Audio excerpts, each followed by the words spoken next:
خصوصا إلى أرواح جميع القبور والمسلمين والمسلمات والمؤمنين والمؤمنات ثم إلى أرواح جميع قبورنا من آبائنا وأمهاتنا وأجدادنا وجداتنا ومشايخنا وأساتذتنا ثم إلى روح من فتح هذه القرية جميعا وإلى أرواح من فتح هذه المدينة وإلى أرواح من فتح هذه البلدة خصوصا حاجتنا وحاجتكم من حوائج الدنيا والآخرة خصوصا إلى روح مصنف هذا الكتاب نصرف عاقبة شيخ نووي المنتدب شيء لله لنا ولكم الفاتحة أعوذ بالله من الشيطان الرجيم بسم الله الرحمن الرحيم الحمد لله رب العالمين الرحمن الرحيم مالك يوم الدين إياك نعبد وإياك نستعين اهدنا الصراط المستقيم صراط الذين أنعمت عليهم غير المغضوب عليهم ولا الضالين رب اغفر لي ولوالدي آمين. بسم الله الرحمن الرحيم. قال المصنف رحمه الله تعالى ونفعنا بعلومه وأمتنا بأسراره وأعاد علينا من بركاته في الدارين آمين. Amin. Pada kesempatan ini tanggal 4 bulan November bulan Desember tahun 2023, materi yang akan kita sampaikan adalah tanda-tanda orang yang ma'rifat, tanda-tandanya orang ma'rifat. Makalah yang ke-23.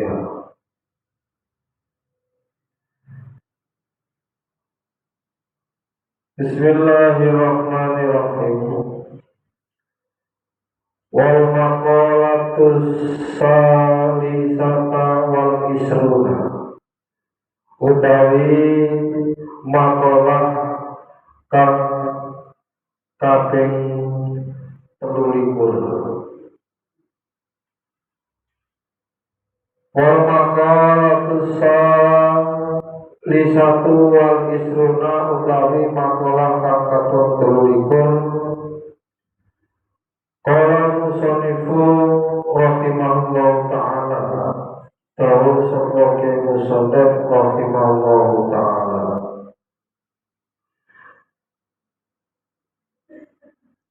Termasuk makalah yang ke-23 ini adalah mengenai ciri-ciri orang yang ma'rifat billah.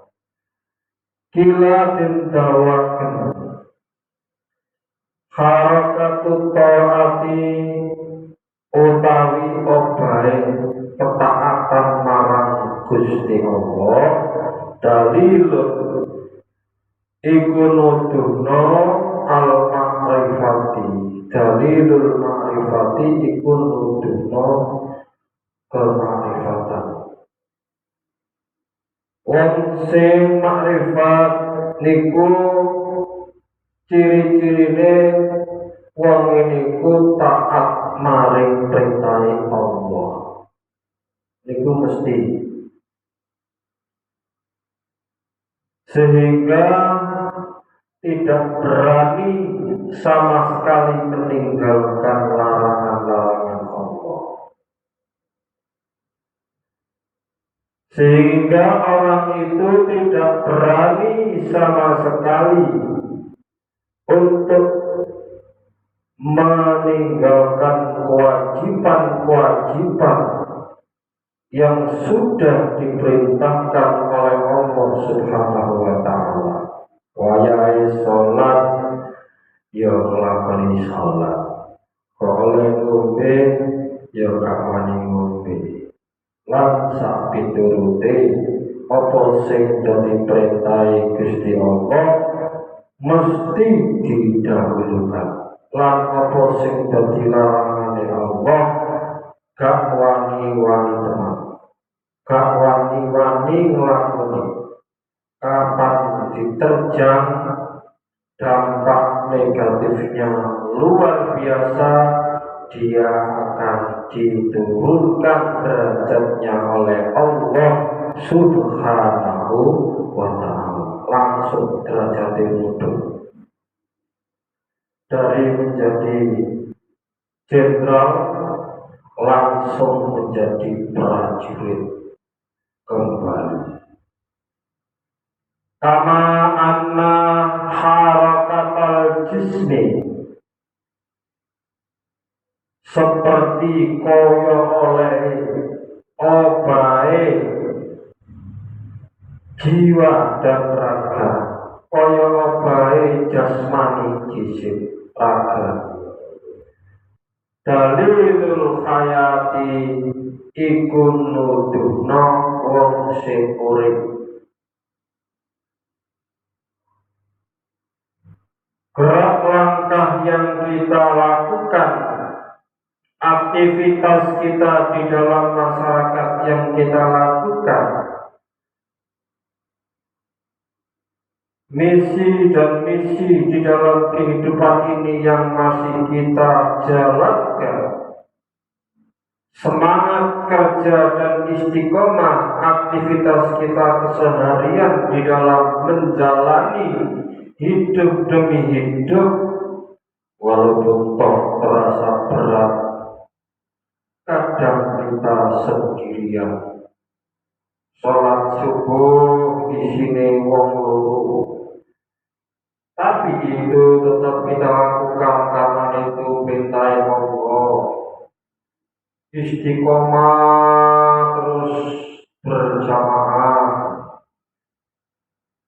Berat, namun itu adalah tanggung jawab kita sebagai sedekah kita, jasmani kita kepada Allah Subhanahu wa ta'ala, sebagai ibadah kita kepada Allah Subhanahu wa ta'ala, yang menjadi tanda-tanda kita adalah masih hidup. Untuk mencapai sebuah kemarifatan masih sangat jauh. Wal makna anna idyanal abdi at-ta'ata lillahi ta'ala, utawi maknane sak temene nekanine hamba marang taat maring Gusti Allah iku alamatul dadi tetenger ala ma'rifatihi lillahi ing atase ma'rifate abd marang Gusti Allah. Fa idza kasuratit ta'atu, mongko alikalane akeh at-ta'atu apa ta'at kasuratil ma'rifatu, mongko akeh apa ma'rifate. Wa idza qallat lamun nalikane citik apa taate qallat, mongko akeh taate. Kadang orang itu perlu sadurunge pinarak, tapi kita harus bisa membedakan itu petunjuk dari Yang Maha Kuasa atau bukan. Sebab setan itu membisikkan kepada manusia tentang hal-hal yang belum terjadi, dan tujuannya adalah berbohong agar nantinya rasanya pengikutnya semakin banyak. Padahal itu bukan petunjuk dari Yang Maha Kuasa. Sering kita dengar mereka adalah bisa seperti ini, bisa seperti itu. Namun kita melihat orang itu tidak bisa dijadikan suri tauladan, tidak bisa dijadikan contoh, karena masih berani meninggalkan perintah Allah seenaknya dan masih berani melaksanakan larangan-larangan yang dilarang oleh Allah SWT dengan seenaknya. Ketika seseorang itu semakin dekat dengan Allah, malam tujuan untuk iktikaf, berzikir, rasa nikmatnya luar biasa. Kalau kita istiqomah jam 2:30 sudah bangun, terus kita gunakan kesempatan itu sampai jam 3 berzikir sampai menjelang subuh, sampai sholat subuh. Subhanallah, di saat-saat itulah petunjuk-petunjuk dari Allah mulai berdatangan. Semakin hati kita ini semakin padam, semakin hal itu bisa kita tempuh. Semakin kita itu berzikir, semakin cahaya itu muncul di dalam sanubari kita. Allah, Allah, Allah, Allah, Allah, Allah, Allah. Semakin perputaran zikir itu sering dan istiqomah kita lakukan, maka semakin bercahayalah manusia, sehingga ibarat sinar cahayanya itu semakin terang, sehingga jarak jangkau keterangannya itu semakin jauh. Ibarat senternya semakin jauh. Dulu senternya pakai senter lilin, sekarang senternya senter listrik. Seperti kalau kita ada orang duwe gawe acara-acara pengajian itu, senternya sampai menembus di atas, terlihat jelas. Seperti itu gambaran hati kita. Semakin kita itu jauh dari ketaatan kepada Allah, sholatnya jarang-jarang, zikirnya jarang-jarang, maka lilin itu hampir menjadi mati. Redup dan redup, redup dan redup, sehingga bahkan ada yang redup sama sekali, tidak bercahaya. Karena apa? Karena lantunan zikir yang sudah kita lakukan setiap hari tidak kita jalankan kembali. Itulah mengapa di dalam setiap hari kita perlu untuk merespon diri kita sendiri, karena alam ini itu merespon penduduk bumi. Gempa, tsunami, dan lain-lain karena penduduk bumi. Kalau penduduk buminya, katakanlah se-Surabaya ini, orang-orangnya di dalam 24 jam tidak telah berzikir, maka tidak akan ada musibah. Jam segini ada orang zikir, di sana. Jam 8 ada orang zikir di sana. Jam 9 sampai nutup 24 jam tutup kembali. Orang berzikir masih berlalu lalang di Surabaya. Insya Allah tidak ada yang namanya musibah bencana di Surabaya. Tetapi kalau di alam semesta ini, khususnya wilayah Surabaya, semuanya orang pada sibuk. Tidak ada seorang pun di antara mereka yang beristighfar. Tidak ada seorang pun di antara mereka yang berzikir.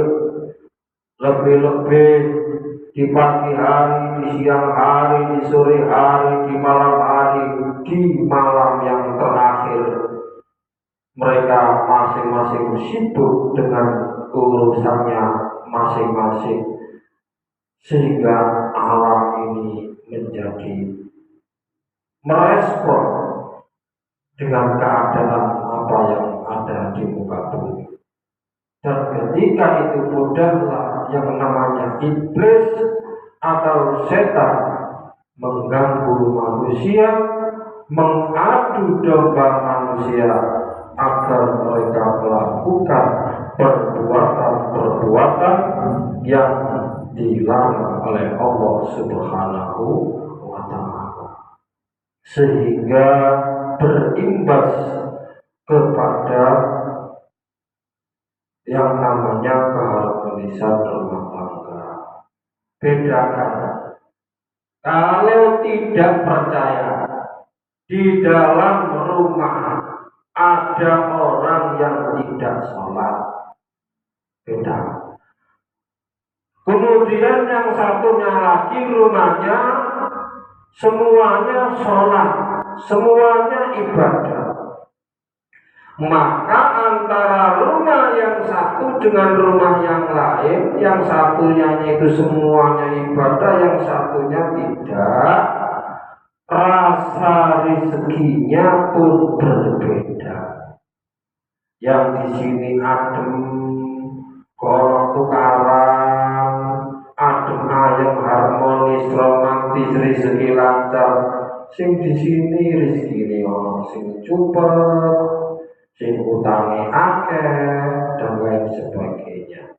Ini berimbas karena rezeki itu merespon alam sekitar.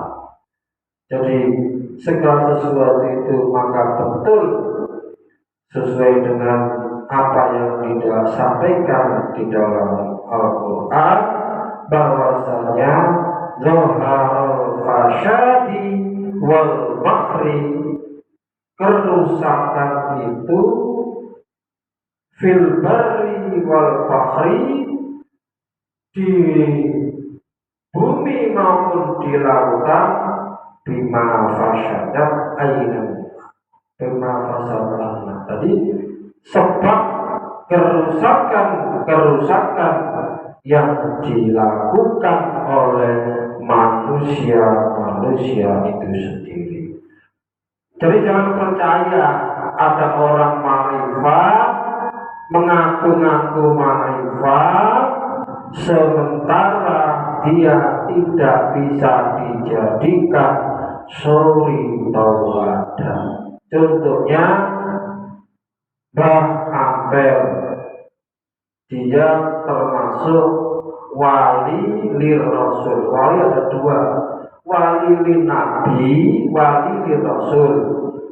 Kalau wali lir rasul itu syariatnya dijalani, hakikatnya dijalani, seperti Kanjeng Sunan Ampel, Kanjeng Sunan Giri, dan para wali-wali yang lain. Beliau menghukum kepada siapapun yang tidak melaksanakan syariat, walaupun toh para wali itu seorang yang ahli hakikat. Ini adalah bukti nyata. Kalau wali nabi itu tidak bisa dijadikan suri tauladan.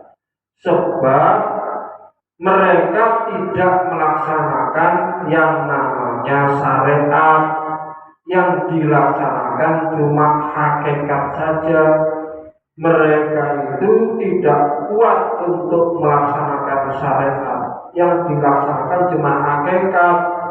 Jadi mau dibilang dia itu gendeng sama orang, dia gak ngereken.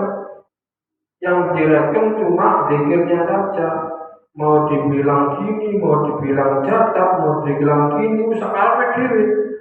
Jadi tidak bisa dijadikan contoh. Kita harus melihat sudut pandang yang berbeda. Jadi biasanya orang yang seperti itu wali Nabi cocoknya bukan dimintai pendapat, tapi dimintai doa. Pak, kenapa Pak? Dengan temane mandi Pak, iki kalau wonten rezeki. Nah, ini cocoknya. Tapi kalau kita kiblatnya itu dengan wali Rasul atau ulama al-kubro, kalau di dalam bahasa Arabnya disebut ulama al-kubro. Siapa ulama al-kubro itu? Yaitu orang yang ahli hikmah plus ahli hukum syariat. Itu ahli ulama kubro. Kalau ulama sugro, ya seperti ulama-ulama yang ada di sekitar kita, mereka hanya bisa satu sisi bisa ma'rifat, tapi satu sisi syariatnya tidak punya. Tetapi kalau ulama-ulama yang kubro itu kedua-duanya bisa. Sebagaimana Syekh Abdul Qadir Al-Jailani, bahasa Arab bisa, terus nomor itu segala ilmu bisa, dan makrifat kepada Allah Subhanahu wa taala. Itulah mengapa Syekh Abdul Qadir Al-Jailani disebut dengan wali kutub. Sehingga ada orang yang mau bertanya saja beliau sudah tahu apa isi pertanyaannya dan beliau langsung menjawab pertanyaan tersebut. Itulah ciri-ciri daripada orang-orang yang makrifat kepada Allah. Mudah-mudahan menjadikan wawasan kita semuanya. Amin ya rabbal alamin. Ihdinas siratal mustaqim. Wassalamualaikum warahmatullahi wabarakatuh. Waalaikumsalam warahmatullahi wabarakatuh. Allahumma sholli ala Muhammad ya Rabbi sholli alaihi wasallam. Allahumma sholli ala Muhammad ya Rabbi sholli alaihi wasallam. Sallallahu ala nuril mubin Ahmad al-Mustafa Sayyidil Mursalin wa ala alihi wa sahbihi